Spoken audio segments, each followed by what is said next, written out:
Chapter 7.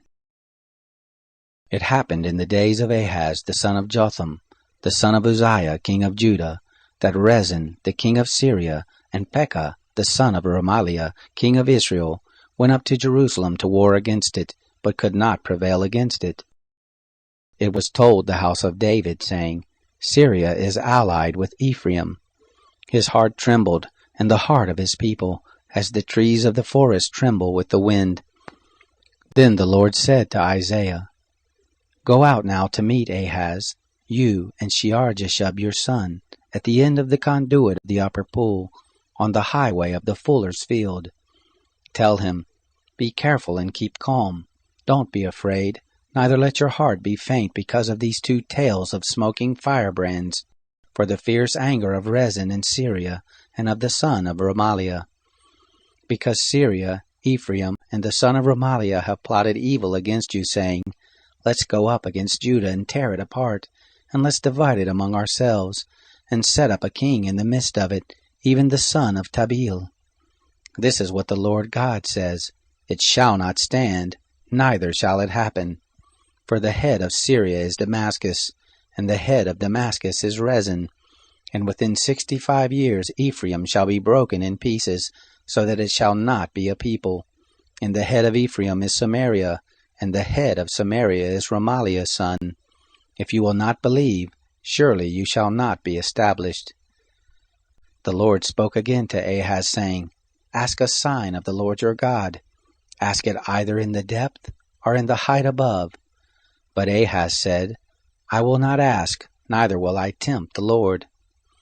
He said, Listen now, house of David. Is it not enough for you to try the patience of men, that you will try the patience of my God also? Therefore the Lord himself will give you a sign. Behold, the virgin will conceive and bear a son, and shall call his name Immanuel. He shall eat butter and honey when he knows how to refuse the evil and choose the good. For before the child knows to refuse the evil and choose the good, the land whose two kings you abhor shall be forsaken. The Lord will bring on you, on your people, and on your father's house, days that have not come, from the day that Ephraim departed from Judah, even the king of Assyria. It will happen in that day that the Lord will whistle for the fly that is in the uttermost parts of the rivers of Egypt, and for the bee that is in the land of Assyria. They shall come, and shall all rest in the desolate valleys, in the clefts of the rocks, on all thorn hedges, and on all pastures.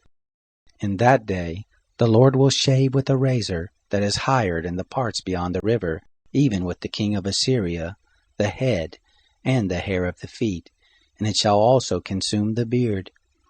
It shall happen in that day that a man shall keep alive a young cow and 2 sheep, and it shall happen that because of the abundance of milk which they shall give he shall eat butter, for everyone will eat butter and honey that is left in the midst of the land.